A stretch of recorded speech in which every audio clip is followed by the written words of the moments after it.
Clarice Lispector. De onde vem esse Lispector? Eu não sei, eu perguntei, é um nome latino, né? E eu perguntei ao meu pai desde quando havia Lispector na Ucrânia. Ele disse que de gerações e gerações anteriores. Eu suponho que o nome foi rolando, perdendo algumas sílabas e se transformando nessa coisa que parece uma coisa lis no peito, em latim, flor de lis. Quer dizer, é um nome que quando eu escrevi meu primeiro livro, Sérgio Millier, eu era então completamente desconhecida, é claro. Sérgio Millier diz assim: essa escritora de nome desagradável, certamente um pseudônimo. E não era meu nome mesmo. Você chegou a conhecer o Sérgio Millier pessoalmente? Nunca. Porque eu publiquei meu livro e fui embora do Brasil para viajar, porque eu me casei com um diplomata brasileiro. De modo que eu não conheci as pessoas que escreveram sobre mim, eu não conheci. Clarice, seu pai fazia o que profissionalmente? Representação de firmas, coisas assim. Quando ele, na verdade, dava era para coisas de espírito. Há alguém na família Lispector que chegou a escrever alguma coisa? Bom, eu soube ultimamente, para minha enorme surpresa, que minha mãe escrevia. Não publicava, mas escrevia. Eu tenho uma irmã, Elisa Lispector, que escreve romances. E tenho uma irmã chamada Tânia Kaufmann, que escreve livros técnicos. Você chegou a ler as coisas que sua mãe escreveu? Não, eu só soube há poucos meses. Mas não teve condições de ler? Não, eu soube a informação de uma tia. Ele sabe que sua mãe fazia um diário e escrevia poesias, eu fiquei bobo. Em diversas entrevistas que você tem concedido, surge quase que necessariamente a pergunta de como você começou, quando. Isso é mais do que conhecido, você começou aos 7 anos de idade. Antes dos 7 anos eu já fabulava, já inventava história. Por exemplo, inventei uma história que não acabava nunca. É muito complicado para explicar essa história, como era. Mas quando eu comecei a ler e escrever, comecei a escrever também. Pequenas histórias.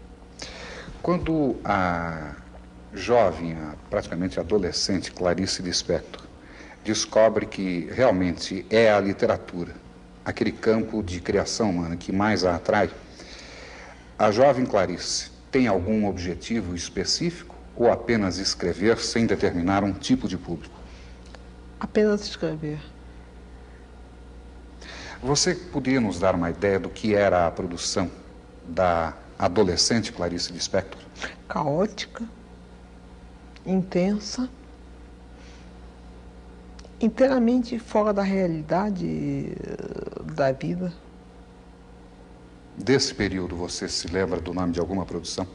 Bom, eu escrevi várias coisas antes de publicar meu primeiro livro. Eu já escrevia para revistas, contos, jornais. Eu ia com a timidez enorme, mas uma timidez de ousada. Eu sou tímida e ousada ao mesmo tempo. Eu chegava lá na revista e dizia: eu tenho um conto, o senhor quer publicar?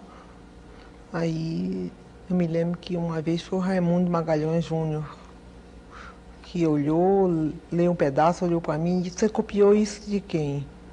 Eu disse: ninguém, é meu. Ele disse: você traduziu? Eu disse: não. Ele disse: então eu vou publicar.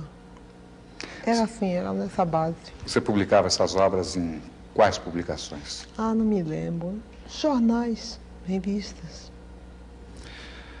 Clarice, a partir de qual momento você efetivamente decide assumir a carreira de escritora?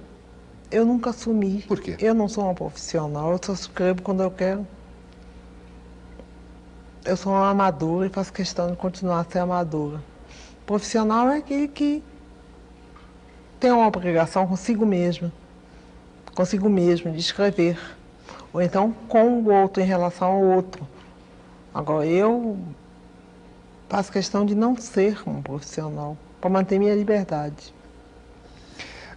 A sua produção ocorre com frequência?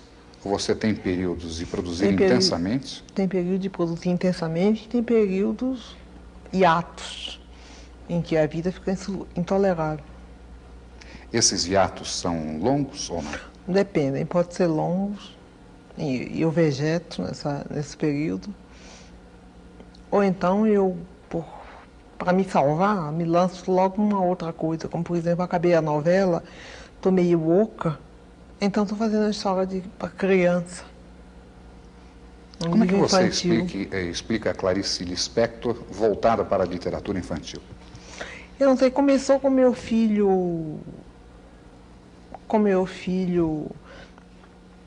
quando ele tinha 6 anos de idade, 6 não, 5, me ordenando para que eu escrevesse uma história para ele. Eu escrevi. Depois guardei e nunca mais liguei. Até que me pediram um livro infantil e eu disse que eu não tinha, inteiramente esquecida daquilo. Era tão pouco literatura para mim, eu não queria usar isso para publicar nada, era para o meu filho. Mas aí lembrei, bom, tenho sim. Então foi publicado. Eu tenho 3 livros de literatura infantil e estou fazendo o 4º agora. É mais difícil você se comunicar com o adulto ou com a criança? Quando eu me comunico com criança, é fácil, porque eu sou muito maternal. Quando eu comunico com adulto, na verdade estou me comunicando com o mais secreto de mim mesma. Aí é difícil, né? O adulto é sempre solitário? O adulto é triste e solitário, né? E a criança? A criança tem a fantasia, né, solta. A partir de que momento, de acordo com a escritora, o ser humano vai se transformando em triste e solitário?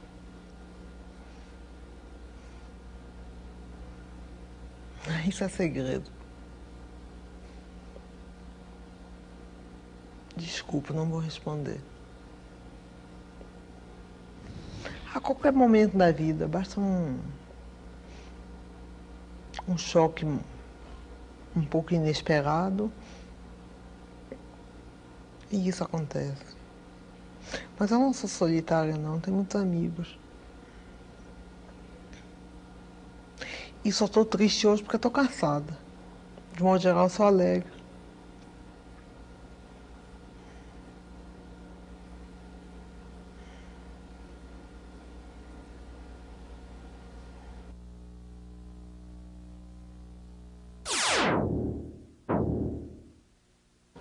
Rilke, em seu Cartas a um Jovem Poeta, respondendo a uma das missivas, perguntava ao jovem que pretendia se tornar escritor: se você não pudesse mais escrever, você morreria?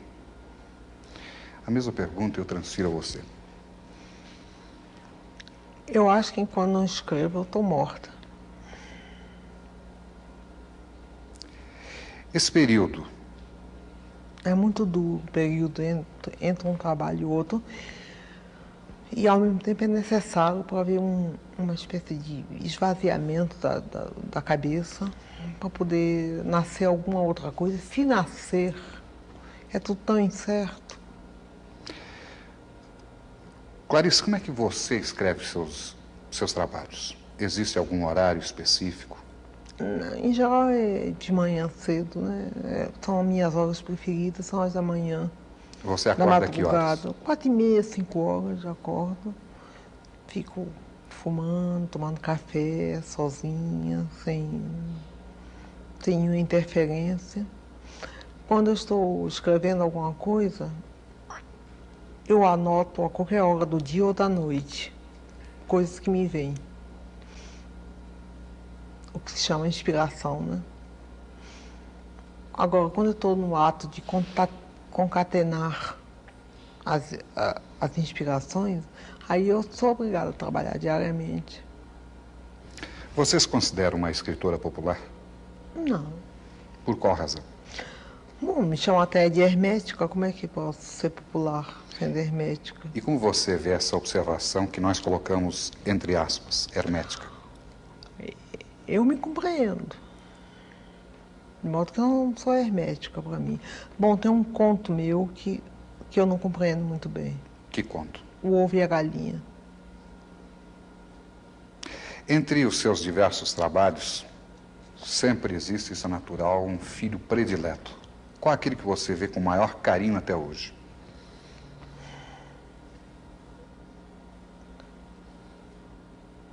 O Ovo e a Galinha, que é um mistério para mim. Uma coisa que eu escrevi sobre um bandido, sobre um criminoso chamado Mineirinho, que morreu com 13 balas, quando uma só bastava, e que era devoto de São Jorge e tinha uma namorada, e que me deu uma revolta enorme. Eu escrevi isso. Sobre esse seu trabalho em torno de Mineirinho, qual o enfoque que você deu? Eu não me lembro muito bem, já foi há bastante tempo. A qualquer coisa assim, como o primeiro tiro me espanta, o segundo tiro, não sei o que, o terceiro tiro, coisa.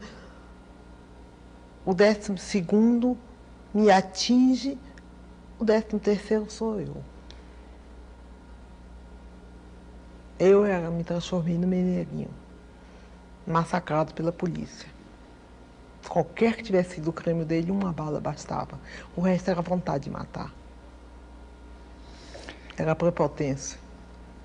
Em que medida o trabalho de Clarice Lispector, no caso específico de Mineirinho, pode alterar a ordem das coisas?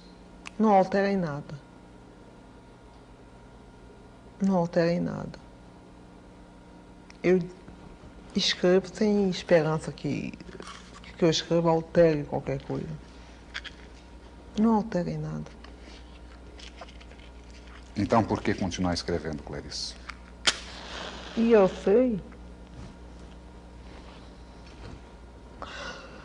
Porque, no fundo, a gente não está querendo alterar as coisas, a gente está querendo desabrochar de um modo ou de outro, né? No seu entender, qual é o papel do escritor brasileiro hoje em dia? O de falar o menos possível.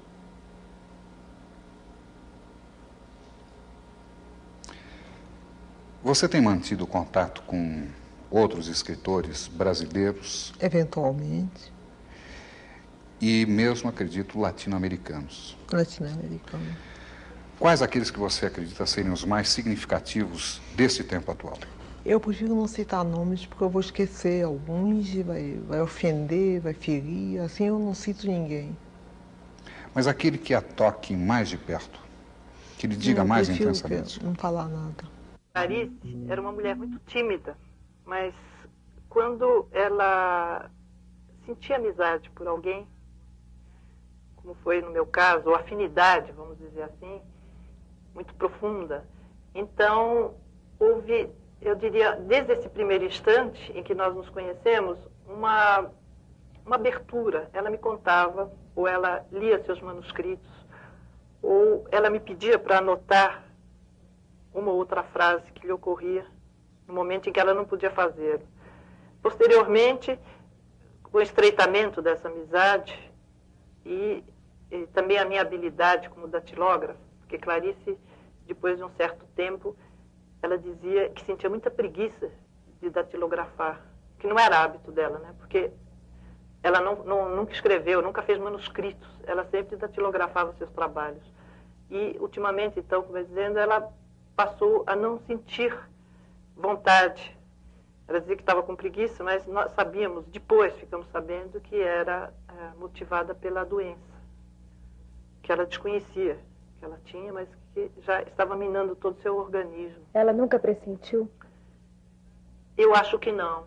Apesar dela, em quase todos os seus livros, ou pelo menos nos últimos livros, ela abordar muito a morte, quase como uma obsessão, né? E falar muito em Deus, em êxtase, e descrever, inclusive, a morte, eu tenho a impressão que não.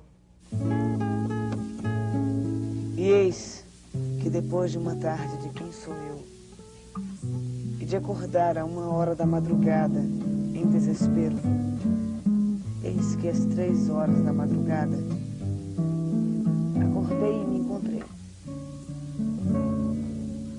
Fui ao encontro de mim, calma, alegre, plenitude sem fulminação. Simplesmente eu sou eu e você é você. É lindo, é vasto, vai durar. Eu não sei muito bem o que vou fazer em seguida, mas por enquanto olha para mim e me ama. Não, tu olhas para ti e te amas. É o que está certo.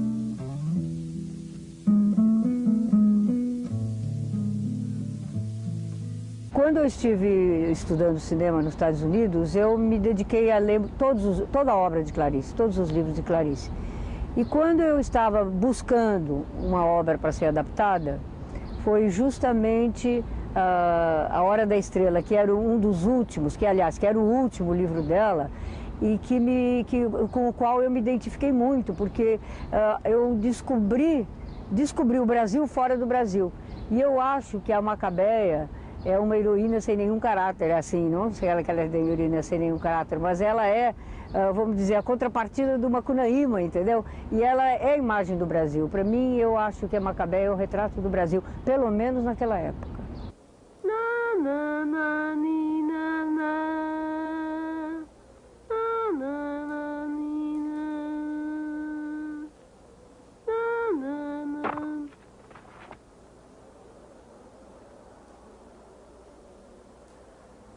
Chega, levante.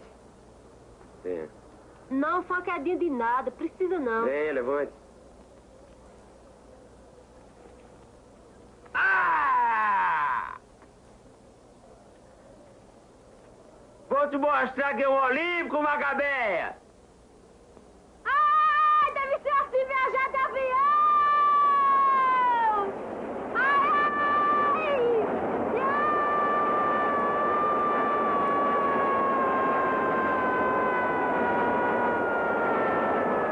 A gente sente lendo A Hora da Estrela que ele foi escrito, que esse livro foi escrito assim, como se fosse um vômito, entendeu? Uma coisa assim que saiu de dentro dela, como se ela tivesse necessidade, como que ela precisasse verter tudo aquilo para fora. E curiosamente é o único livro da Clarice no qual ela toca o problema social do Brasil. Porque todos os outros livros dela são sempre viagens dentro dela mesmo, na classe média da qual ela foi a origem dela, e são muito mais problemas íntimos e devaneios psicológicos e emocionais, e esse não, esse daí tem isso tudo, mas ao mesmo tempo também tem um olhar sobre o problema social do Brasil. Uma das partes do livro que muito me atraíram, que me deixaram assim um pouquinho encucada pensando a respeito, foi justamente a parte da sequência da cartomante.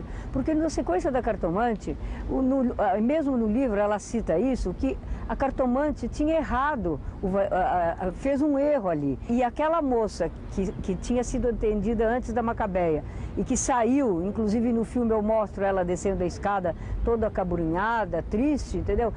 Ela havia vaticinado que ela iria e que ela poderia ser atropelada. Então, a cartomante errou o vaticínio dela, a previsão. Antes de nós entrarmos aqui no estúdio, você me dizia que está começando um novo trabalho agora, uma novela. Não, eu acabei a novela. Que novela é essa, Clarice? Só de uma moça tão pobre que só comia cachorro quente. Mas a história não é isso só, não. A história é de uma inocência pisada, de uma miséria anônima. O cenário dessa novela é em É qual Rio local? de Janeiro, mas o personagem é nordestino, é de Alagoas. Onde é que você foi buscar dentro de si mesma? Eu morei em Recife. Eu morei no Nordeste, eu me criei no Nordeste.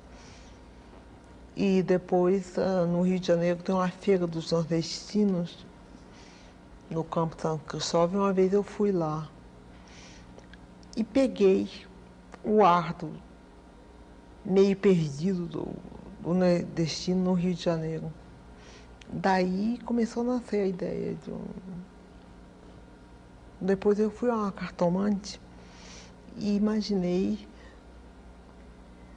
várias coisas boas que iam me acontecer, e imaginei, quando tomei o táxi de volta, que seria muito engraçado se um táxi me pegasse, me atropelasse e eu morresse depois de ter ouvido todas essas coisas boas. Então daí foi nascendo também a trama da história. Qual o nome da heroína da novela? Não quero dizer, é segredo.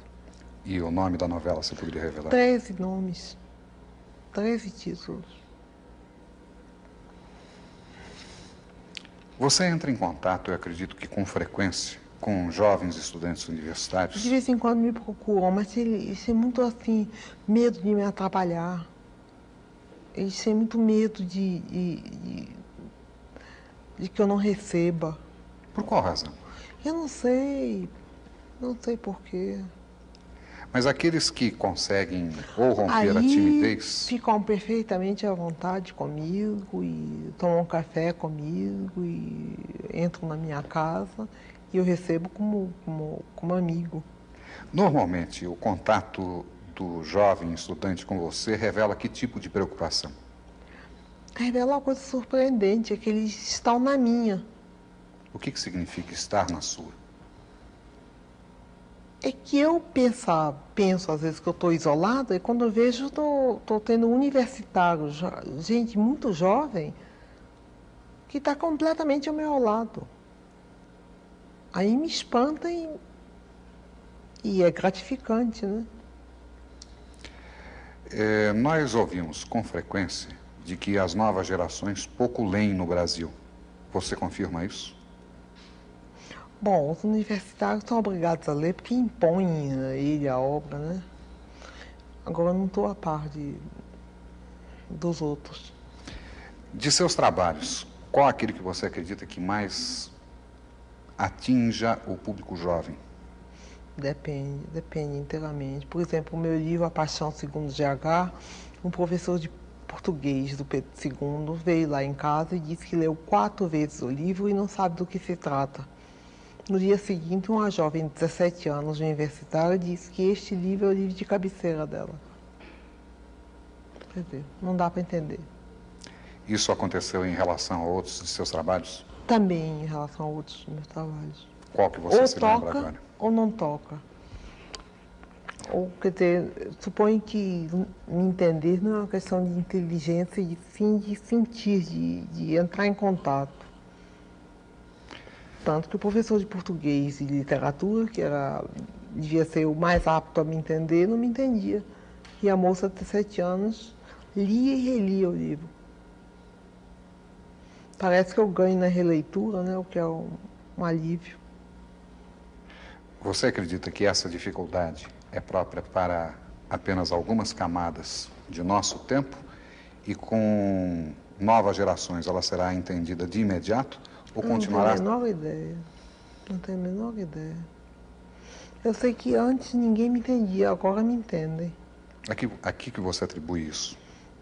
Eu acho que tudo mudou, porque eu não mudei, não. O que teria Eu mudado, não fiz, Clarice? que eu saiba, eu não fiz concessões. Mas o que teria mudado nas pessoas que as levassem a compreender o seu trabalho? Eu realmente não sei. É uma pergunta que eu faço a você, porque eu não sei responder. Você discute muito com a Clarice Lispector, escritora? Não. Eu Vocês- me deixo ser. E convivem em paz? Às vezes não em paz, mas Normalmente, que tipo de problema a Clarice Lispector, escritora, traz a você? Às vezes o fato de me considerarem escritora me isola, Por qual razão? me põe um rótulo. E você acredita que as pessoas olhem para você através desse rótulo? Às vezes através desse rótulo. Tudo que eu digo é a maior bobagem, então é considerada como uma coisa linda ou uma coisa boba, tudo na base de ser escritora. É por isso que eu não ligo muito essa coisa de ser escritora, de dar entrevista e tudo. É porque eu não sou isso. Se essa é a tendência do público, qual você acredita que deva ser o perfil médio de seu leitor? Sabe que eu não sei? Você não tem ideia? Não. Você acredita que uma pessoa vá a uma livraria especificamente comprar um livro de Clarice Lispector? Parece que isso que acontece. Eu sei porque às vezes me telefonam e me perguntam em que livraria encontra meu livro. Então eu sei que tem pessoas que vão procurar exatamente meu livro. É que no fundo eu escrevo muito simples, sabe? E será que as coisas simples hoje são recebidas de maneira complicada? Talvez, mas eu escrevo simples. Eu não enfeito. Na sua formação como escritora, quais aqueles escritores que você sente que realmente influenciaram, que marcaram? Eu não sei realmente, porque eu misturei tudo. Eu lia livro, romance para mocinha, livro cor-de-rosa, Folhetim. misturada com Dostoiévski. Eu escolhia os livros pelos títulos. E não pelos autores, que eu não tinha conhecimento nenhum. Misturei tudo. Fui ler aos 13 anos Hermann Hesse, tomei um choque. O Lobo na Estepe. Ou da Estepe, não sei. Aí comecei a escrever um conto que não acabava nunca mais. Terminei rasgando e jogando fora.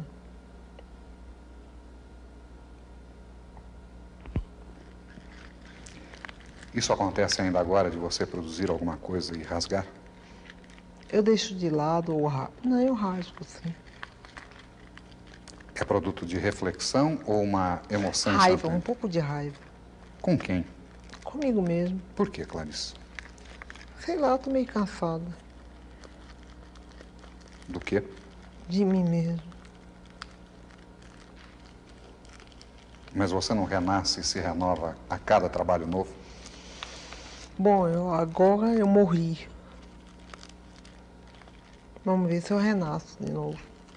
Por enquanto eu tô morta. Tô falando de meu túmulo.